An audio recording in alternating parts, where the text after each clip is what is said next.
ভালোবাসা, দুঃখ বা বেদনার মতোই রাগ হচ্ছে মানুষের একটি অতি গুরুত্বপূর্ণ একটা আবেগ।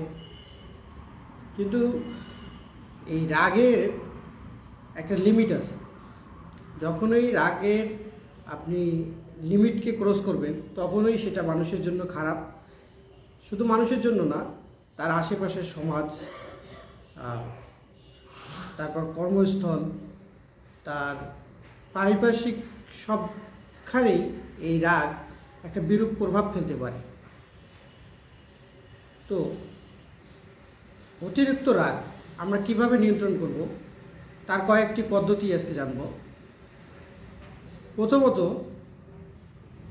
যারা সবসময় হুটহাট রাগ করেন তাদের প্রথমেই যে জিনিসটা করতে হবে, রাগ নিয়ন্ত্রণের জন্য আপনাকে প্রথমেই নোট ডাউন করে রাখতে হবে যে আপনি কী কারণে রাগ করছেন এবং রাগ করলে আপনি আপনার শ্বাস প্রশ্বাস, আপনার কথাবার্তায় কোনো দীর্ঘস্থায়ী পরিবর্তন আসে কি না। যদি দেখা যায় যে আপনি একদম অতিরিক্ত রেগে যান বা অতিরিক্ত রাগ প্রকাশ করেন, সেক্ষেত্রে আপনাকে রাগ নিয়ন্ত্রণের জন্য কিছু রুল মানতে হবে। এজন্য আপনি যখন রাগ করবেন তখন একদম কথা বলা কমিয়ে দিবেন এবং কারোর সাথে কথা বলবেন না। হ্যাঁ, প্রিয় মানুষদের সাথে আপনি কথা বলতে পারবেন, প্রিয় মানুষদের সাথে কথা বললে অনেকটা রাগ নিয়ন্ত্রণে আসে। কিন্তু তাৎক্ষণিক রাগের স্থল থেকে আপনি বেরিয়ে প্রকৃতির সাথে মেলবন্ধন করবেন এবং সেখানে গিয়ে একটু হাঁটাহাঁটি করলে আপনার রাগটা অনেকাংশেই নিয়ন্ত্রণ হবে। অনেক সময় আমরা দেখি যে রাগের সময় অনেকের শ্বাস প্রশ্বাস বেড়ে যায়। তো রাগের সময় শ্বাস প্রশ্বাস বেড়ে গেলে আপনাকে প্রথমেই দীর্ঘ একটা শ্বাস নিতে হবে এবং 5-10 সেকেন্ড পর পর এই শ্বাসটা কয়েকবার নিলে আপনার রাগ নিয়ন্ত্রণে আসবে।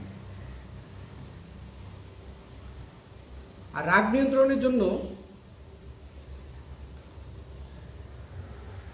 আরেকটা কার্যকরী পদ্ধতি আছে, যে পদ্ধতিটা যদি কেউ ফলো করে তাহলে দেখা যাবে যে তার রাগ খুব সহজেই নিয়ন্ত্রণ করা সম্ভব। যখন রাগ শুরু হবে বা আপনি রাগ করবেন বুঝতে পারছেন, সেক্ষেত্রে আপনি উল্টো থেকে 10, 9, 8, 7, 6, 5, 4, 3, 2, 1 এভাবে গণনা শুরু করবেন।